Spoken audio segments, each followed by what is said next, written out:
Welcome back to the Old West Tales, where every story whispers secrets of love, heartbreak, and redemption. If you're new here, don't forget to subscribe. Drop your location in the comments. I'm curious which part of the world my viewers are from. Sit back and let me take you on a journey that might just melt your heart tonight. A sudden knock echoed through the storm, sharp and unnatural against the roaring wind. Elias shot to his feet, his hand instinctively gripping the rifle beside his chair. The cabin creaked as the storm pressed harder against it, and for a moment he stood frozen, listening. Another knock came, weaker this time, almost swallowed by the howling wind. Moving cautiously, he slid the latch and pulled the door open. The wind burst inside like a living force, and with it, a figure collapsed across the threshold. It was a woman, tall, strong, wrapped in a torn deer hide soaked through with freezing rain. Her bare feet were cut and bleeding, leaving streaks of red across the wooden floor as rainwater pooled beneath her. She struggled to lift her head, her dark eyes locking onto his, filled with desperation and fading strength. Her lips barely moved as she whispered, "Please, let me stay tonight. I will die out there." Elias held the rifle raised for a long moment, his mind warning him not to trust, not to let anyone in. But something deeper, something worn yet still alive, softened within him. Slowly, he lowered the weapon and knelt beside her, placing a hand on her shoulder. Her skin was ice cold, her muscles rigid from exhaustion. "All right, come in," he muttered. He pulled her inside quickly and shut the door before the storm could tear it from its hinges. She collapsed onto the floor, barely conscious, and Elias hurried to stoke the fire back to life. He wrapped her in the thickest blanket he had, watching as her body trembled violently against the cold. Outside, the storm raged without mercy. Morning came slowly, pale light slipping through the cracks of the wooden walls. By the fire, the woman lay curled beneath blankets, her breathing still heavy but steadier than before. Her long black hair fell across her face, revealing bruises along her neck and shoulders, marks that spoke of struggle and escape. Elias knelt beside her, checking the bandages he had wrapped around her torn feet. During the night, he had cleaned the wounds carefully, using strips of his own shirt to dress them. Even now, the slightest movement caused her pain. As he reached to replace the damp cloth on her forehead, her eyes snapped open. Instinct took over. She jerked upright, her hand reaching for a weapon that wasn't there. "Where am I?" she gasped, panic flashing her eyes. Elias raised his hands calmly, showing no threat. "You're in my home. Last night, you nearly died at my door." The woman glanced around, taking in the warmth of the fire, the blankets, the quiet safety. Her expression softened slightly, though caution remained in her gaze like that of a wounded animal. Elias handed her a bowl of warm water. Her hands trembled as she took it, sipping slowly as though each drop mattered. After a long silence, she spoke again, her voice quiet but steadier. "My name is Ayanna." Elias nodded once. "Elias?" She studied him for a moment before asking, "You saved me, why?" Elias exhaled slowly, shadows passing across his face. "I don't leave people to die at my door," he said simply. Ayanna seemed to understand that there was more behind those words than he chose to share. Silence settled between them again, broken only by the crackle of fire and the fading wind outside. Then she spoke again, her voice barely above a whisper. I stabbed a man. He tried to do something terrible to me. Now they want to punish me. They say I bring bad luck, that I have always brought disaster." Elias's jaw tightened slightly, but his voice remained steady. "If you made it here alive, that's not bad luck. That's strength." She looked at him then, really looked at him, as though weighing his words. "I have nowhere else to go," she admitted quietly. Elias didn't hesitate. "Then stay, for as long as you need." She froze, her lips parting as if to speak, but no words came. Outside, snow had begun to fall softly across the land. Inside the cabin, something small yet powerful began to take root. Trust. The days passed slowly in the cold silence of the frontier. Elias repaired broken fences while Ayanna rested nearby, tending to her wounds in the sunlight. Each morning, he left her a bowl of warm porridge before heading outside. By midday, She would practice walking, gripping the walls for support, forcing her body to regain strength. By the third day, she refused to remain idle any longer. When Elias was outside splitting wood, she approached him, her posture firm despite the lingering pain. "Let me help," she said. He shook his head. "Your legs aren't ready." She met his gaze with quiet defiance. "If I'm hurting, it means I'm alive." Without waiting for permission, she lifted a heavy log, one that would challenge most men. Elias paused, surprise flickering across his face, followed by something deeper: respect. From that moment on, they worked side by side. He chopped wood. She stacked it. He repaired the roof. She steadied the ladder. He taught her simple cooking. She showed him how to preserve meat the way her people did. Slowly, without either of them realizing it, the emptiness in the cabin began to fade one night. As fresh snow began to fall again, Elias and Ayanna sat across from each other at the small wooden table. The fire crackled between them, casting a warm, flickering glow across their faces. After a long silence, Elias spoke, his voice rough but steady. "If things stay quiet, where will you go?" Ayanna lowered her gaze to the half-finished bowl of soup in front of her. For a moment, she said nothing, then asked softly, "Do you want me to leave?" Elias didn't answer right away. The silence stretched, heavy but not empty. Finally, she set the bowl aside and straightened slightly. "This cabin used to belong to one person," she said. "Now holds two. If you want, I could help make it less cold." Elias looked up at her, something shifting behind his tired eyes. "It already feels warmer," he replied quietly. Their eyes met, and in that still moment, something unspoken passed between them, something neither dared to name, but both understood. There were no grand gestures, no dramatic words, just a quiet realization that loneliness no longer held the same power it once did. Over the following days, Elias began to notice the change more clearly. Ayanna no longer limped as much. Her steps grew steadier, her strength returning with each passing day. The cabin itself felt different too, lighter, filled with the presence of two lives instead of one. He found himself listening for her footsteps, for her voice, for the small sound that now made the place feel alive. And somewhere deep inside, he realized it was not just a cabin that was changing. It was him. A week passed. The ice on the roof began to melt, dripping slowly onto the ground below. Inside, the air had softened, carrying a warmth that had nothing to do with the fire. That evening, they sat close to the hearth, each holding a cup of hot tea. Shadows danced along the walls as the flames flickered. It was Ayanna who broke the silence. "Have you ever loved someone?" she asked gently. The question struck something deep within Elias. He stiffened slightly, his grip tightening around the cup. "Yes," he said after a pause. "Someone I swore I would protect." Ayanna watched him carefully. "Where is she now?" Elias stared into the fire, his voice quieter now. "Gone. That winter was too much. She fell ill. I sold everything I had trying to save her, but all I bought was time. And in the end, it wasn't enough." His voice faltered slightly, the weight of memory pressing down on him. Ayanna reached out slowly and placed her hand over his. "You did everything you could," she said softly. "Her death was not your fault." Elias turned to look at her, and for the first time in a long while, something in his guarded expression broke. In her eyes, he saw understanding, not pity, but something deeper, something earned through pain of her own. "What about you?" he asked quietly. "Who left you out in the storm?"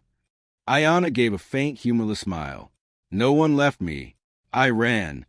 She leaned back slightly, her voice growing darker. "They said I was cursed. That from the day I was born, death followed me. But I knew if I stayed, I wouldn't survive.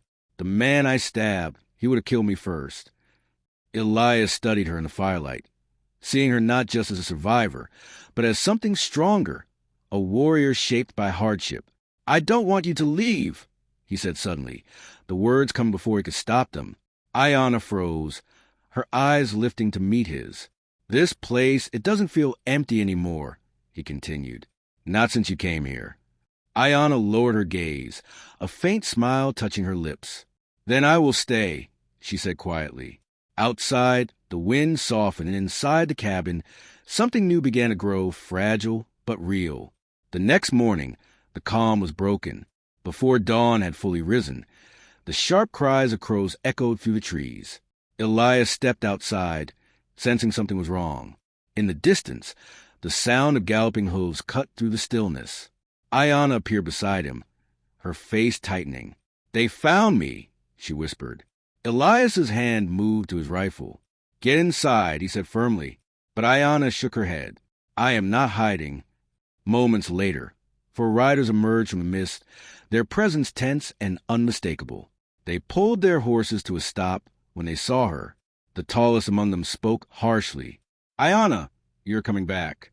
The council will decide your fate." Ayanna stepped forward, her voice steady. "I already answered for what I did.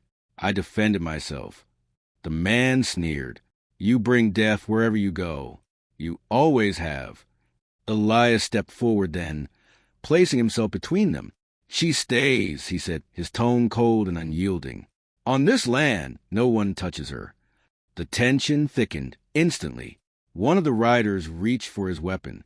In a blur, Elias raised his rifle and fired a shot into the ground just inches from their horses. Dirt scattered into the air. "That's your warning," he said calmly.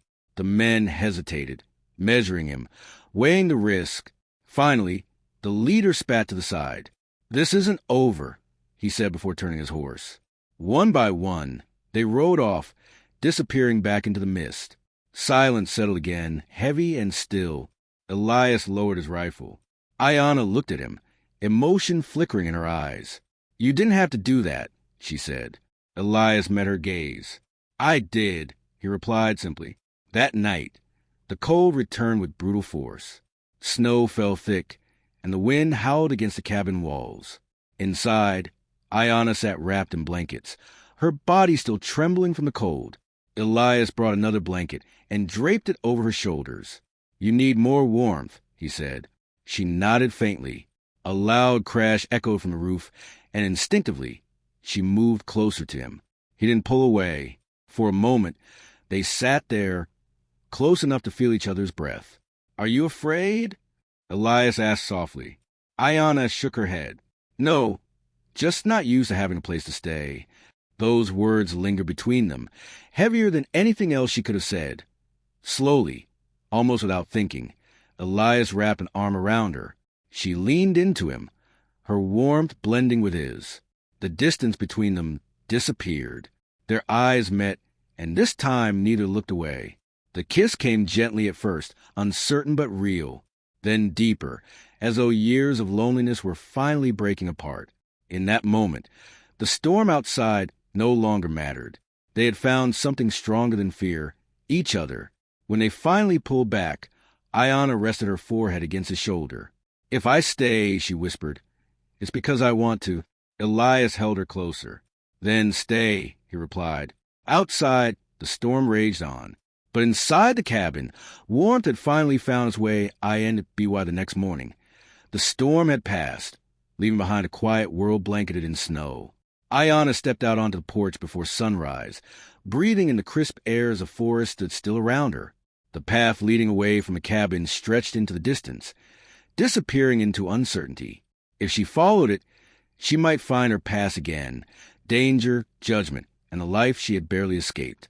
But for the first time, her feet refused to move in that direction. When Elias stepped outside, still waking from the deepest sleep he had known in years, he found her standing there, strong and steady. "What are you thinking about?" he asked. Ayanna kept her eyes on the horizon for a moment before answering. "The future." Then she turned to him, a faint but certain smile on her lips. "Ours." The word struck something deep within him, something he had buried long ago. Now it was rising again. From that day forward, they began to build a life together. Ayanna cleaned out the old shed and turned it into a place to store food and supplies. She planted small patches of vegetables behind the cabin, her hands working the soil with quiet determination. Elias repaired the fences, strengthened the cabin walls, and prepared for whatever the next winter might bring. Together, they transformed the lonely shelter into something more, a home shaped by shared effort and unspoken understanding. One evening, as the sky burned with the colors of sunset, Elias brought out a small wooden box he had kept hidden away for years. Inside lay a simple silver ring, worn with age but still holding meaning. "It belonged to my wife," he said quietly.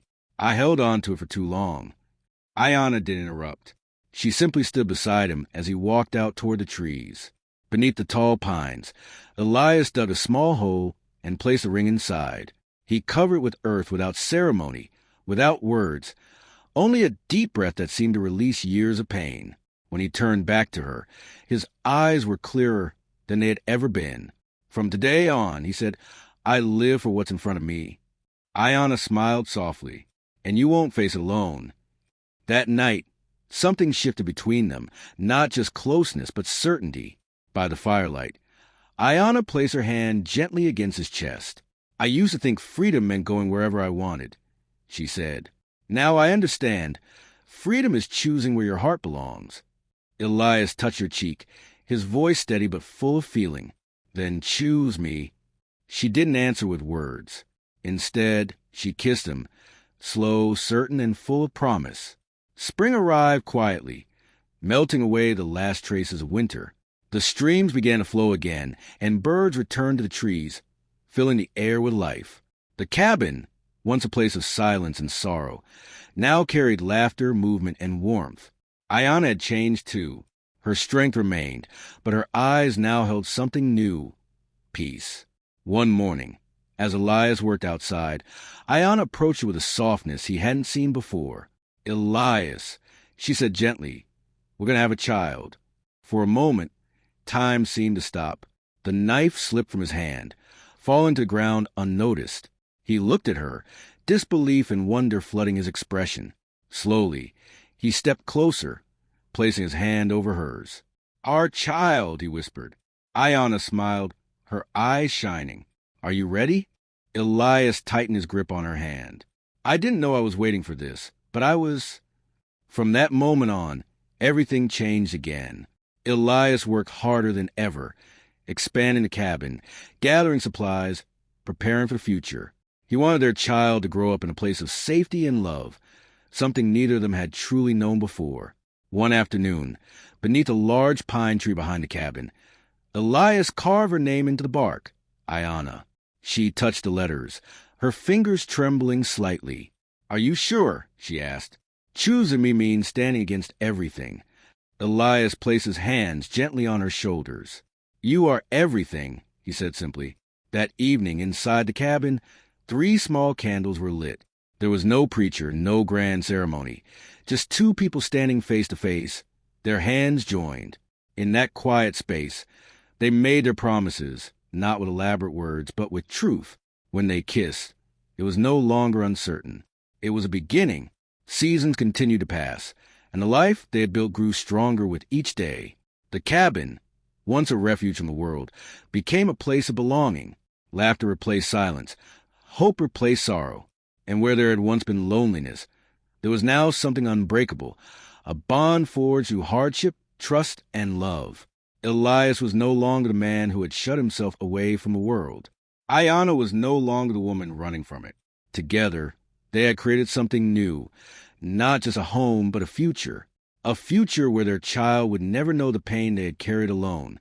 And in that quiet corner of the wilderness, beneath endless skies and whispering pines, 2 souls who had nearly been lost found their way back, not just to life, but to each other. Because sometimes love does not arrive when life is easy. Sometimes it finds you in the middle of a storm and teaches you how to live again.